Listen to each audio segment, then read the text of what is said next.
पहले पेज के मध्य में बात चल रही थी।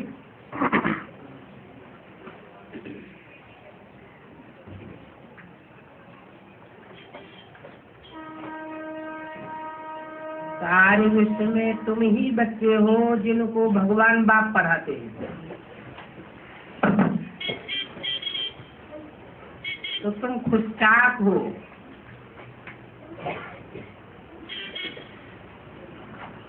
बाप याद दिलाते हैं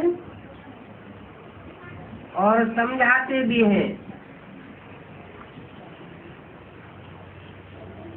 कि अब मरना तो सभी को है।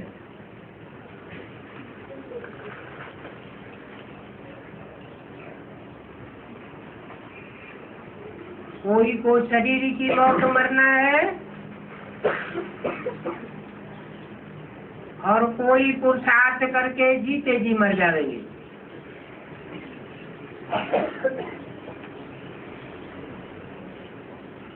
जो जीते जी मरेंगे वो अपना ही जीवन खुशचाक बनावेंगे। अभी अपना जीवन याद की यात्रा से हीरे जैसा बनाए लो।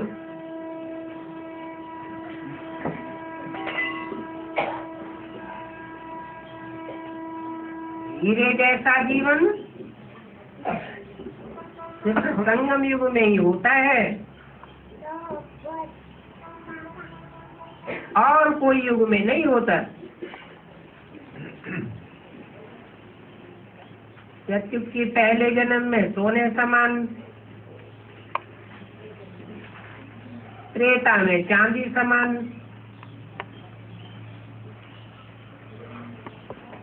तो अभी तुम अपना जीवन हीरे जैसा बना सकते हो। बहुत फायदे का कारोबार है। गॉडली स्टूडेंट लाइफ ये सोर्स ऑफ इनकम है, एक जन्म के लिए नहीं, जन्म जन्मांतर के लिए। बच्चे जानते हैं कि हम स्वर्गवासी विश्व का मालिक बन रहे हैं, तो अपने को देखते रहो कि हम क्या कर रहे हैं। कहाँ सुस्ती तो नहीं करते हैं, क्योंकि डिले इज डेंजरस। बाप ने पहले भी समझाया है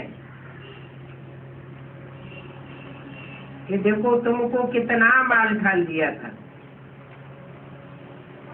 अभी देखो तुम्हारे हाथ में कुछ भी नहीं है। अंत में तुम्हारे हाथ में क्या बचता है? कौड़ी जैसा जीवन बन गया है। बुद्धि में कौड़ी ही याद आती है। अभी बाप फिर हीरे जैसा जीवन बनाने आई।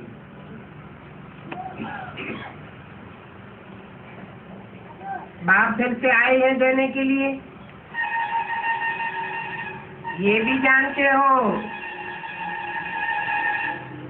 कि कल्प कल्प ऐसे ही बाप के सामने हम आकर के बैठते हैं।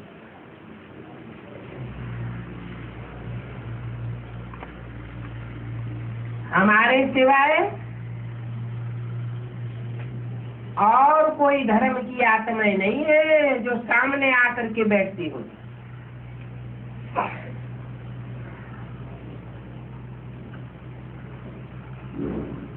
इस बात में भक्ति का रिंचक नाम निशान भी नहीं है। तू मत बातें कोई से भी नहीं करो, आपस में भी नहीं करो। हमको बाबा पढ़ाते हैं। तो देखो कितना सहज हो जाता है। बाबा कहते हैं कि मुझे याद करो और बरसा लो। यही ज्ञान है जिससे सदगति होती है। बाकी जो कुछ भी सुनाते हैं वो सब दुर्गति करते आए हैं। ज्ञानदाता तो एक ज्ञान सागर बाप ही है, बाकी सब मनुष्य है दुर्गति दाता। इसलिए बाप ने एक स्लोगन बनवाया, जो घर घर में टांग दो, श्रीमत से सदगति और मनुष्य मत से दुर्गति। भक्ति से तो दुर्गति होती आई है। भक्ति आती है रावण से। रावण है अनेक मुख वाला, अनेक मुखों से अनेक प्रकार की बातें बताता है, और बाप है एक मुख वाला, रामलीला दिखाते हैं। राम को एक मुख दिया है और रावण को 10 मुख दिखाते हैं। अर्थ कुछ भी नहीं समझते। इस रावण के ज्ञान से तुम्हारी दुर्गति होती है। अभी भी दुर्गति हो सकती है अगर अनेकों की बातों पर चलते रहे। ऊंच से ऊंच एक बात को पहचान करके एक की मत पर चलेंगे तो सदगति ही सदगति है। आत्मा की भी सदगति और शरीर की भी सदगति। संगी साथियों की भी सदगति के निमित्त बन पड़ेंगे। बाकी भक्ति से तो दुर्गति होती है, इसलिए कहा जाता है सेकंड में जीवन मुक्ति। बच्चों को समझाते तो बहुत है कि शिव के भक्तों के पास जाओ, बोलो ये तुम क्या कर रहे हो।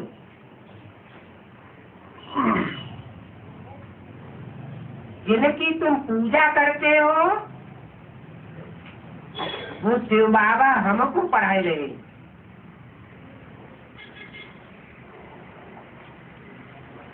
पहले भी पढ़ा करके गए थे, कुछ करके गए थे तो सारी दुनिया उस निराकार को याद करती है। तुम भी बैठ करके याद करते हो। अभी तो बाप हमको पढ़ा रहे हैं, तुम भी आकर के पढ़ो। बाबा कहते हैं माँ में कब याद करो तो तुम्हारे पाप कर्म भस्म हो जाएंगे।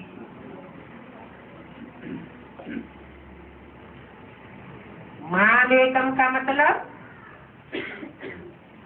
मेरा एक ही स्वरूप है, जिस मुकर्रर रथ में मैं आता हूँ। मैं सर्वव्यापी नहीं हूँ,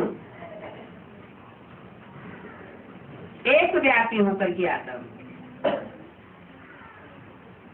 कहा भी जाता है गॉड इज वन,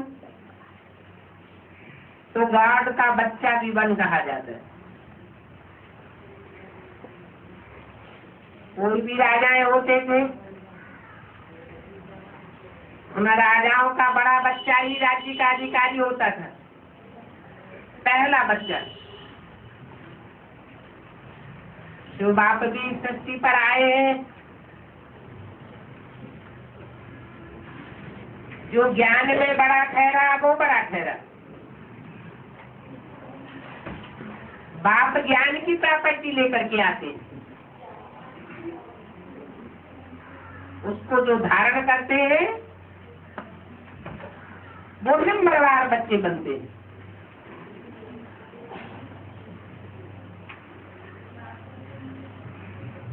जिसने पहले पहले धारणा की बाप समान बनने की, एक बाप को याद करने की,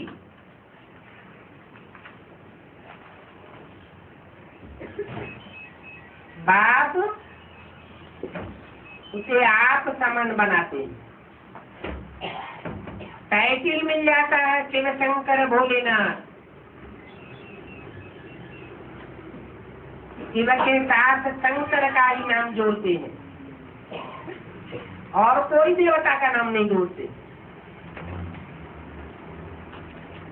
3 मूर्तियों में विष्णु के साथ शिव का नाम नहीं जोड़ा जाता,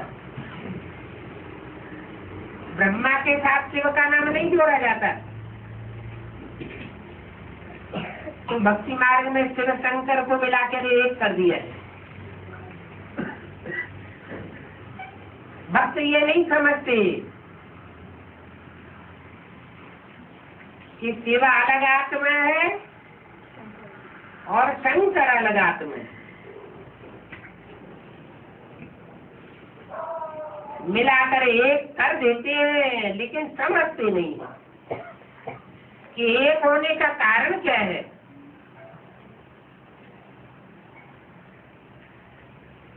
शंकर को याद में बैठे दिखाया जाता है, कोई से प्राप्ति होती है तभी तो उसे याद किया जाता है। जरूर कोई को याद करता है। शंकर को देवताओं में बड़ा देवता कहा जाता है। देव देव महादेव, ब्रह्मा देव, विष्णु देव, उनमें भी बड़े से बड़ा देव महादेव। तो भगवान तो नहीं है, परंतु भगवान की याद से भगवान भगवती के पद को प्राप्त कर लेती है। इसलिए कहते हैं कि जैसे को याद करेंगे वैसे ही बन जाएंगे। बात भी कहते हैं अभी भी तुम माँ में कम याद करो, कोई दूसरे को याद न करो। मेरी अभी विचारी याद करेंगे तो मेरे जैसे निराकारी, निर्विकारी, निरहंकारी बन जाएंगे।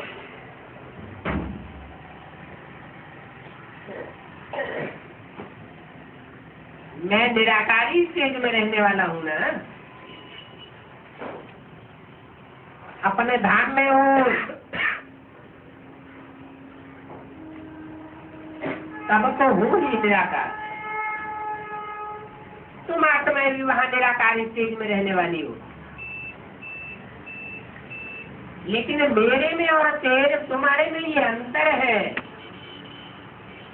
कि मैं साकार शक्ति पर आता हूँ तो भी निराकारी स्टेज में रहता हूँ। कोई के भी संग के रंग में आऊंगा तो भी निराकार रहूंगा, निर्विकल्प रहता हूँ। और तुम संग के रंग में आकर के संकल्प विकल्प में आ जाते हो।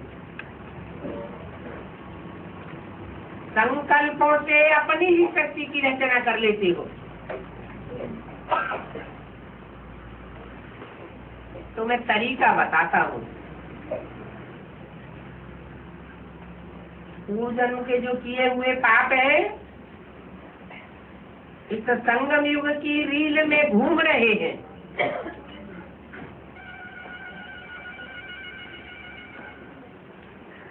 दुष्ट कर्मों का लेखा जोखा रील में आता है तो तुम्हारी अवस्था खराब होने लगती है।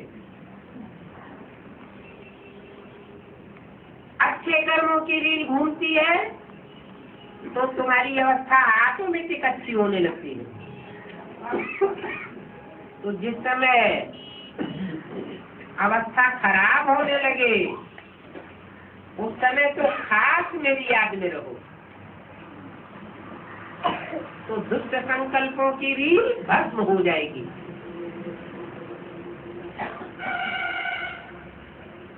मैं निराकार हूँ, निर्विकार हूँ, तो मेरी याद में रहने से विकारी संकल्प टिक नहीं सकेंगे, भस्म हो जाएंगे। और कोई मनुष्य मात्र को याद किया तो यह संभव ही नहीं है कि तुम्हारे पाप कर्म भस्म हो जाए। मुझे सदाशिव कहा जाता है। सदा का मतलब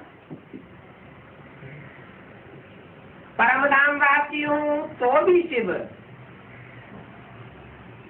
इस साकार शक्ति पर हूँ तो भी शिव। तुम बच्चों के संग के रंग में आता हूँ तो भी शिव अर्थात कल्याणकारी। जो भी वाक्य बोलता हूँ वो कल्याणकारी ही साबित हो जाएगा। जो भी संकल्प चलाता हूँ वो सत्संकल्प साबित हो जाता है।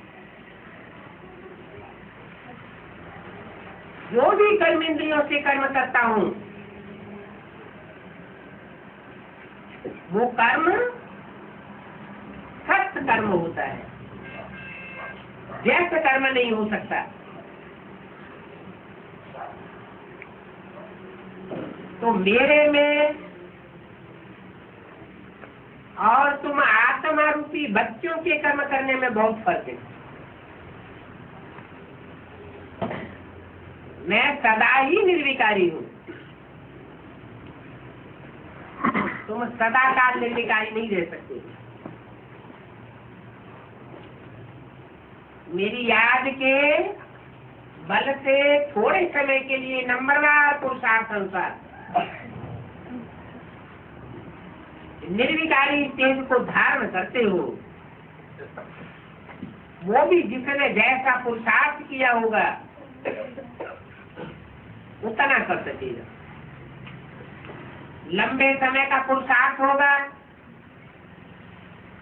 तो अंतमति सुगति हो जाएगी। लंबे समय का पुरुषार्थ नहीं होगा, लंबे समय में देहधारियों की याद मित्र की होगी। मेरी अभिविचारी याद नहीं की होगी तो अंत समय में भी विचारी याद आ जाएगी और पद नीचा कर जाएगी। इसलिए अभी मैं राय देता हूँ, ताकीद करता हूँ कि मां एकम याद करो तो तुम्हारे विकल्प विनाश हो जाएंगे, तुम्हारी आत्मा पवित्र हो जाएगी।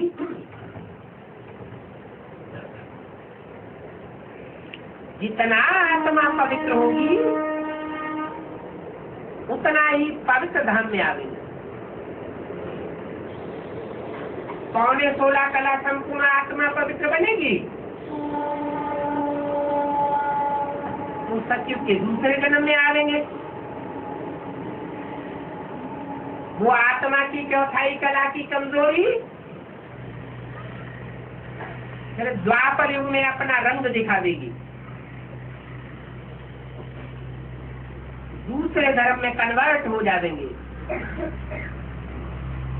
क्योंकि आत्मा में कमजोरी रह गई। ये तो एक मिसाल दिया कि जितना याद करेंगे उतना आत्मा पवित्र बनेगी। ये बहुत आसान अक्षर है,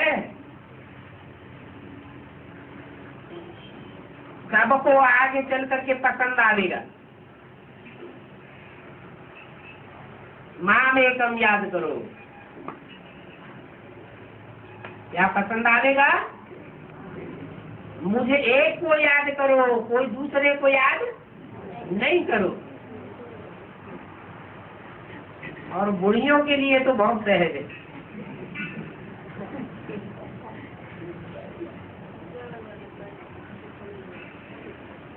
बाप कहते हैं एक अक्षर में याद नहीं कर सकती। वंडरफुल बात है। अपने पति को याद कर सकती हो, और इस बाप ने क्या गुनाह किया है जो कि तुम याद नहीं कर सकती हो?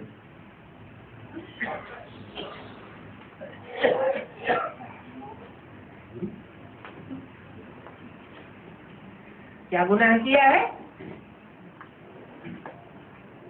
क्या कहेंगे? ऐसे तो नहीं है सब बुढ़ियां याद नहीं कर सकती है।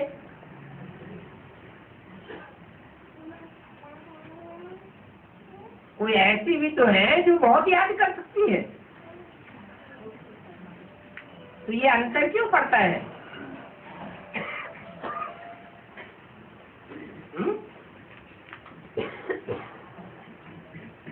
ये 6 जन्मों में कोई कम संग के रंग में आए हैं उस मुकर्रर रसधारी के साथ, और कोई ज्यादा संग के रंग में आए हैं, कोई बिल्कुल ही संग के रंग में नहीं आए हैं, नाम मात्र। तो उन्हें याद भी नाम मात्र याद आवेगी।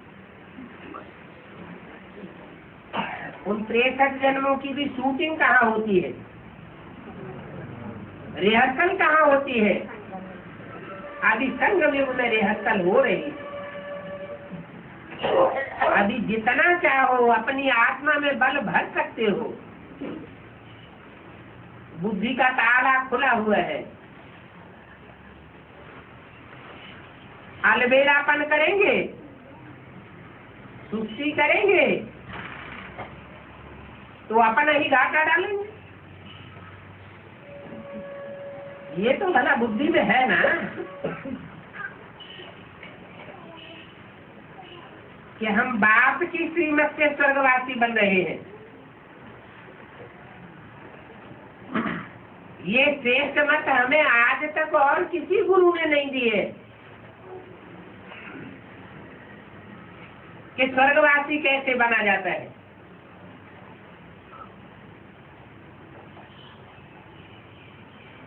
ढाई 4 वर्ष से गुरुओं की पढ़ाई पढ़ते चले आए, कोई ने स्वर्गवासी बनाया क्या? और ही नरकवासी बनते गए। अभी बाप कहते हैं मैंने तुम्हें स्वर्गवासी बनने का रास्ता बताया। स्वर्गवासी बनते ही है स्थिति में रहने से। ये स्थिति का ज्ञान और कोई को नहीं होता। मैं आकर के तुम्हें बताता हूँ कि तुम क्या हो। स्व माने क्या है? स्व शरीर नहीं है, स्व आत्मा है। ये शरीर तो यही नष्ट हो जाएगा। आत्मा तो अपने इस जन्म के और पूर्वजन्म के संस्कारों को लेकर के अगले जन्म निर्धारण करती है। तो तुम अभी स्वस्थिति में जितना स्थित रहेंगे, जितना ज्योति बिंदु आत्मा की स्मृति में रहेंगे, मैं परमात्मा बाप आत्मिक स्मृति से दूर नहीं हूँ। इसलिए भक्ति मार्ग में कह दिया आत्मा तो परमात्मा। बाकी ऐसे नहीं है कि जो आत्मा है तो ही परमात्मा है। फिर तो 500-700 करोड़ आत्मा परमात्मा का रूप हो जाए। हाँ, ये जरूर है कि जो भी आत्माएं हैं आत्मिक स्थिति का पुरुषार्थ करने वाली, उन पुरुषार्थ करने वाली आत्माओं में जो अव्वल नंबर होता है वो आत्मा थोड़े समय के लिए परमात्मा समान बन जाती है। बाप और बच्चा एक ही शक्ति को धारण करने वाले बन जाते हैं। तो कह देते हैं आत्मा को परमात्मा, कहते भी है परम पिता परमात्मा शिव भगवान वाच। परम पिता पहले कहेंगे, परमात्मा बाद में बोलेंगे। जैसे शिव शंकर है, शिव पहले बोलेंगे, शंकर का नाम बाद में लेंगे। बाप को पहले रखा जाता है, बच्चे का नाम बाद में। ये एंडरसन कंपनी है,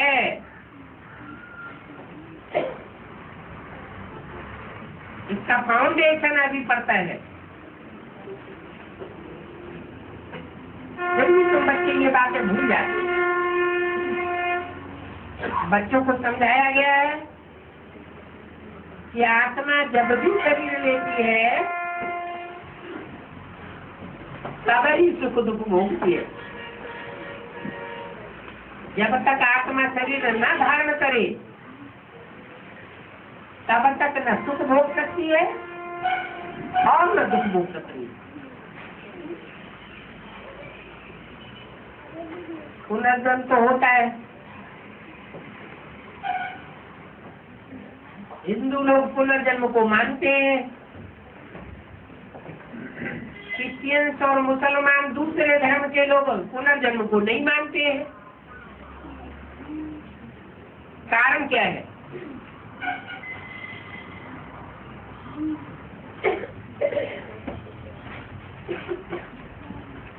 इस बात का फाउंडेशन कहाँ पड़ता है? कैसे? संगम युग में कैसे फाउंडेशन पड़ता है? जो क्रिश्चियन धर्म में कन्वर्ट होने वाली आत्माएं हैं, वो आत्म की स्थिति को पक्का नहीं कर पाती। उन्हें पूरा विश्वास नहीं हो पाता हमारे देह अहंकार के कि वाकई हम आत्मा है। इसलिए वो फाउंडेशन पक्का नहीं होने के कारण स्मृति भी पक्की नहीं होती। और तुम तो हो 84 जन्म लेने वाले, इसलिए तुमको पक्का हो जाता है कि हम तो हैं ही ज्योति बिंदु आत्मा, और तुम आराम से ये शरीर छोड़ देते हो। देह में कोई मोह ममत्व नहीं रहता। ये फाउंडेशन अभी पड़ रहा है कि आत्मा एक जन्म लेती है या अनेक जन्म लेती है। अनेक जन्म धारण करने वाली मैं आत्मा ऑल राउंड पार्ट बजाने वाली हूँ।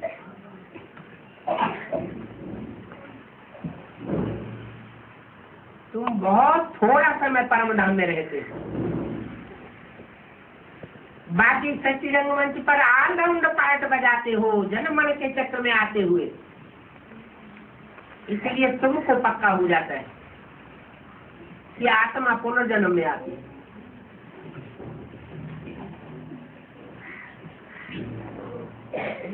बच्चों को याद के लिए समय फिक्स करना चाहिए। दैवी गुरु भी धारण करने हैं और बहुत मीठा बनना है।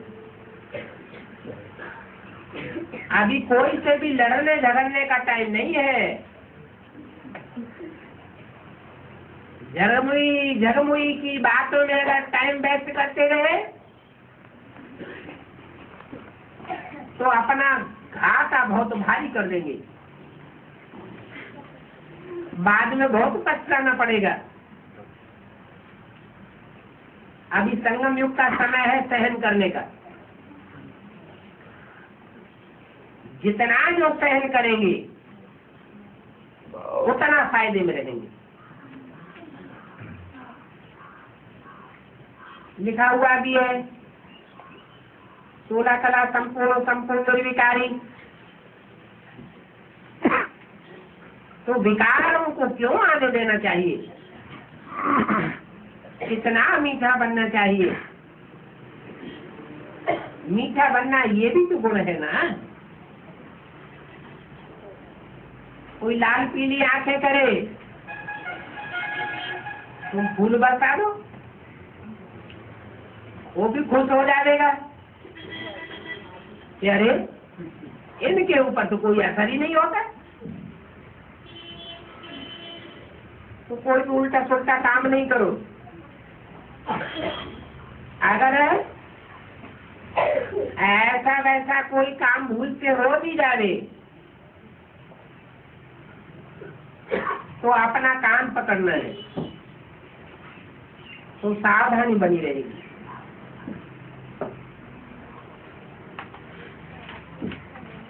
भक्ति मार्ग में बुढ़ियां याद करती होंगी कृष्ण को, लेकिन यहाँ तो कहा जाता है नहीं,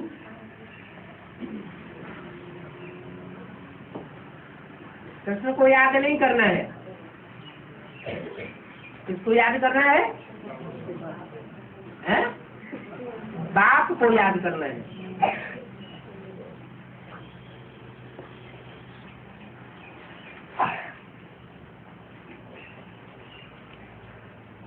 ये बुढ़ियों को, माताओं को कृष्ण की याद ज्यादा क्यों आती है?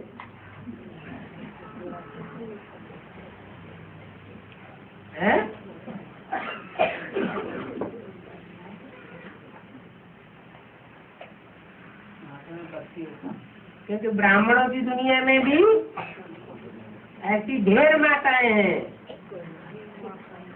जो कृष्ण को ही भगवान समझे बैठी हैं। यज्ञ माताएं हैं ना,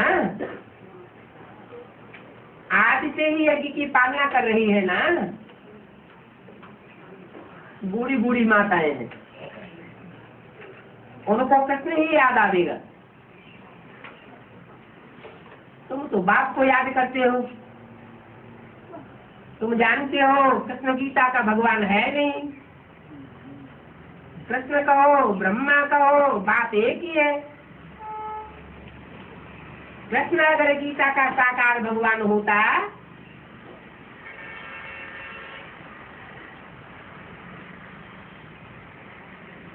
तो गीता से सदगति होनी चाहिए।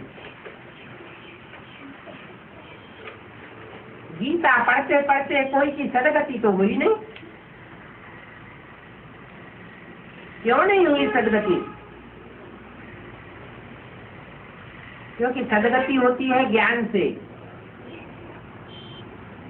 ज्ञान आता है निराकार से, निराकारी स्टेज वाले से, जो खुद साकार स्थिति में टिका हुआ होगा, देवान में टिका हुआ होगा। वो दूसरों को ज्ञान नहीं दे सकता, जानकारी नहीं दे सकता, सच्चाई नहीं बता सकता। एक सद्गुरु निराकार ही कहा जाता है। वो निराकार सद्गुरु सच्ची बात आकर के बताते हैं। सच्ची बातें बता करके सत्य युग की स्थापना करते हैं।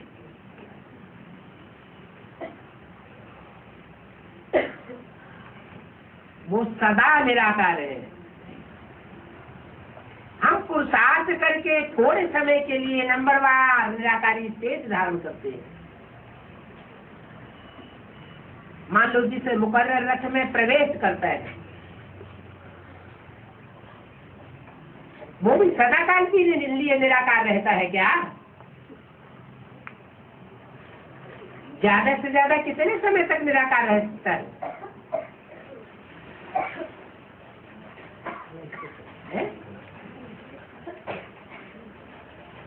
जब तक संगम युग है तब तक वो निराकारी स्टेज धारण कर सकता है। सत्य को शुरू होगा और इंद्रियों से सुख भोगना शुरू कर देंगे, और इंद्रियों से सुख भोगेंगे तो आत्मा की शक्ति क्षीण होना शुरू हो जाती है। भले ज्ञान इंद्रियों से सुख भोगते हैं तो शक्ति कम क्षीण होती है, द्वापर युग से कर्म इंद्रियों से सुख भोगते हैं तो शक्ति ज्यादा क्षीण होती है। सतयुग में कलाएं कम होती हैं, ज्ञानेंद्रियों में रमण करने के कारण। जागती कलाएं कम नहीं होती। पूरे 1250 वर्ष में 2 कलाएं कम होती हैं।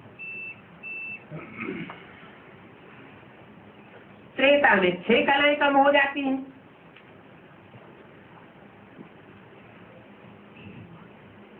क्योंकि ज्ञानेंद्रियों से थोड़ा थोड़ा नीचे उतरने लगते हैं।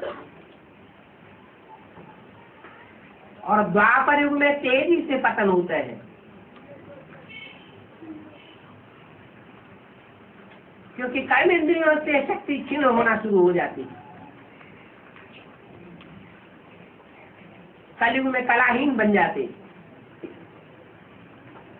एड़ी से लेकर के चोटी तक देहभान समा जाता है।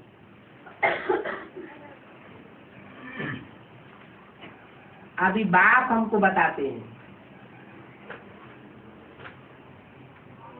कि मैं आत्मा भी निराकार, निराकारी स्टेज को धारण करने वाली तुम भी निराकार बनो। निराकारी ज्योति बिंदु स्टेज में रहेंगे तो निर्विकल्प रहने से निर्विकारी बनेंगे, निर्विकारी बनेंगे तो निरहंकारी बनेंगे। देह का अहंकार खलास हो जाएगा, कर्मेंद्रियों की स्मृति भी भूल जाएगी।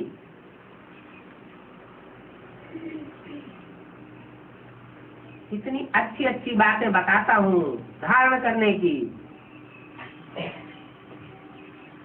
फिर याद क्यों नहीं रहती? ऊंच से ऊंच पद पाना है तो इन बातों की धारणा भी करनी। ऊंच से ऊंच पद वो ही पाल सकेंगे जो ऊंच से ऊंच को याद करेंगे। और धर्म पिताएं भी हैं, वो धर्म पिताएं नंबरवार हैं।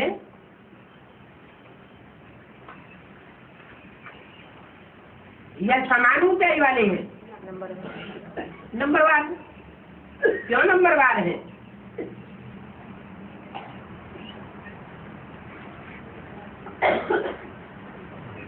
उनको नंबरवार क्यों स्टेज प्राप्त होती है?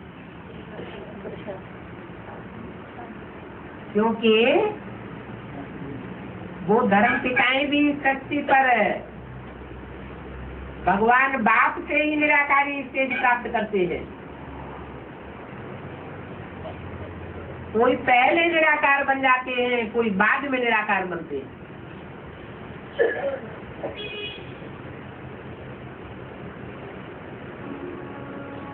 सनातन धर्म की स्थापना जिनके द्वारा होती है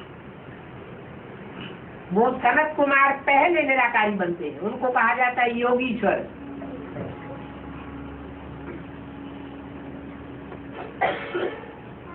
इसलिए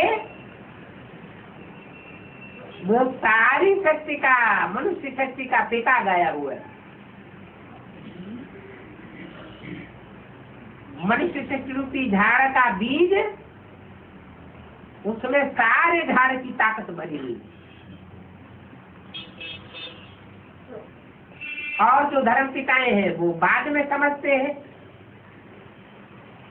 फिर बाद में निराकारी स्टेज धारण करते हैं।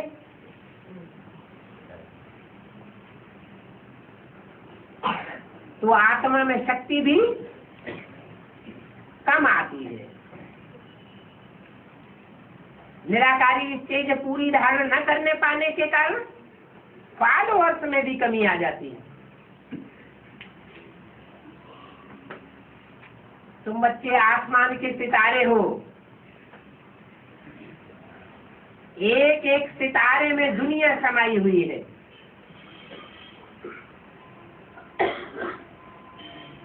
उन जड़ सितारों में दुनिया नहीं है,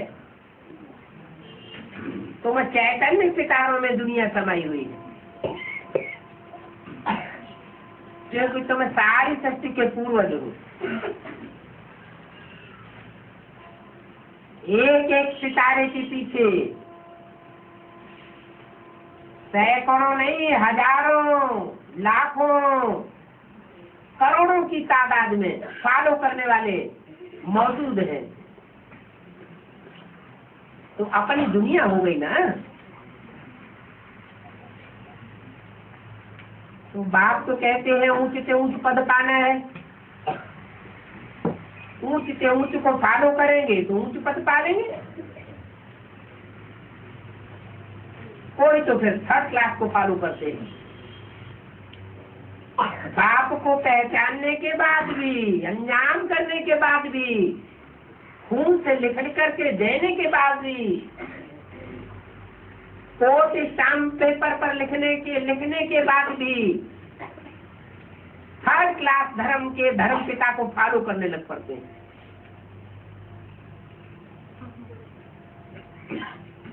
तो ताकत आवेगी या ताकत चली जाएगी?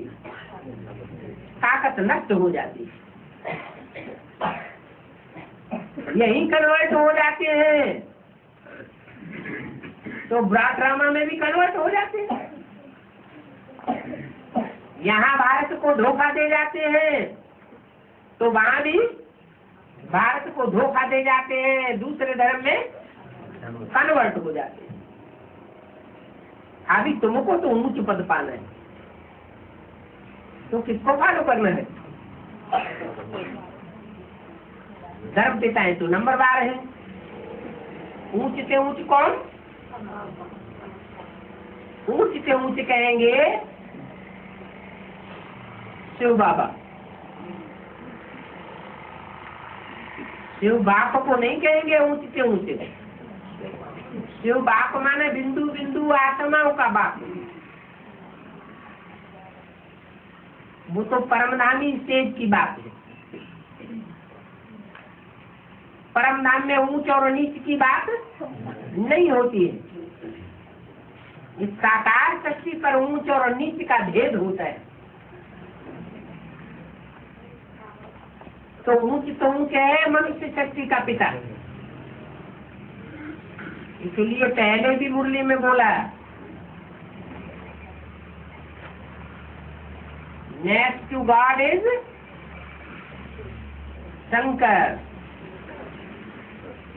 Next to God is Prajapita, next to God is Krishna. कौन सा कृष्ण? संगमयुगी कृष्ण। संगमयुगी कृष्ण, गीता का भगवान, तथाकथित ब्राह्मण किसको बताते हैं?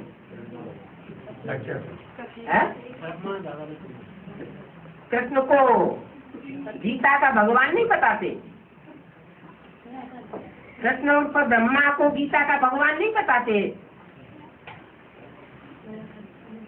गीता का साकार भगवान वो तथाकथित ब्राह्मण किसको बताते हैं? दादा लेखराज उस कृष्ण की आत्मा को बताते हैं ना। तो वो संगम युग में नहीं होता क्या है? संगम युग में उसका रूप दादा लेखराज का है। कृष्ण के रूप में तो वो सचिव में बच्चे के रूप में जन्म लेगा। यहाँ भी बच्चा बुद्धि के रूप में पाठ बजाता है, बल वृद्ध ब्राह्मण के रूप में है तो भी पाठ कैसा बजाता है? बच्चा बुद्धि के रूप में। इसलिए कृष्ण बच्चा गीता का भगवान नहीं हो सकता। फिर गीता का भगवान कौन हुआ? जिसके लिए बोला next to God is Krishna. कौन सा कृष्ण? संगम युगी स्वर्णिम युग का Krishna. Next to God is Shankar. Next to God is Prajapita. Next to God is Narayan. चार को नेक्स्ट टू गॉड बताई दिया। तो गॉड के बाद 4 का नंबर होगा या 1 का नंबर होगा?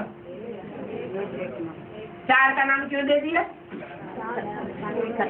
क्योंकि जो 4 नाम है वो एक ही पर्सनालिटी के 4 नाम है। नारायण नाम है अंतिम लक्ष्य का। शंकर नाम है जब तक विनाश का कार्य पूरा होता है तब तक।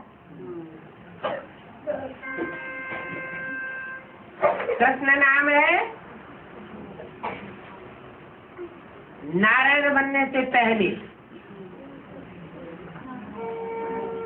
जब कंस से टकराव होता है।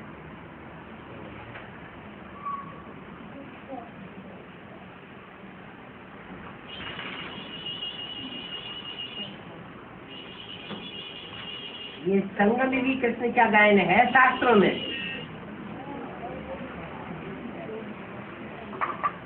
कि कृष्ण के साथ फ्रंट में कंस खड़ा हुआ था। कंसी, जरासिंधी, शिशुपाल,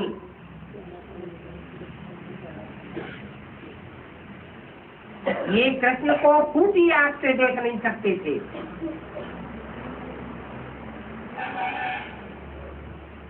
संगम युग की बातें हैं।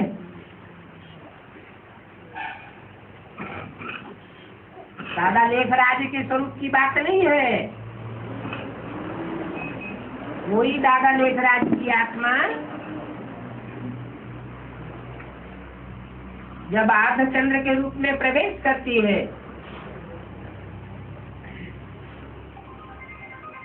तो काले कृष्ण के रूप में मानी जाती है, और जब संपन्न बनती है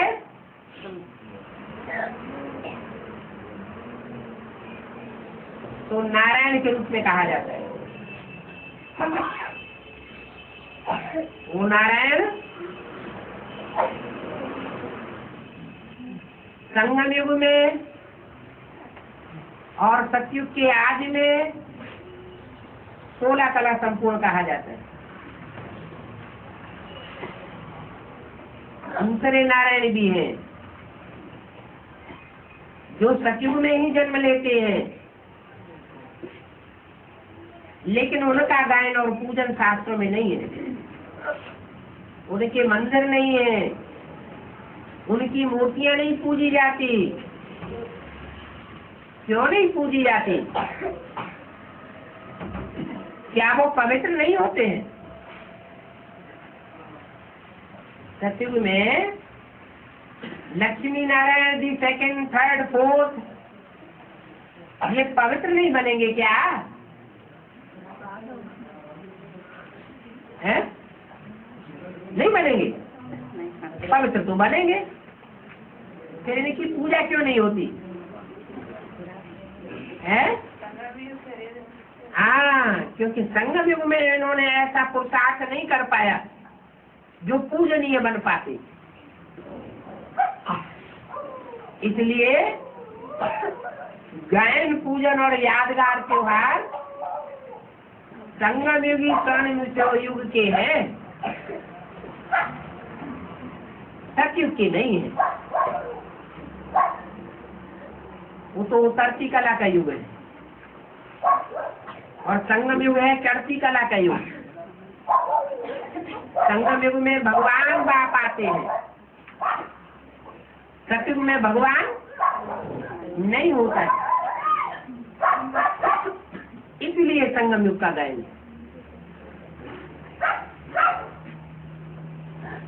ओम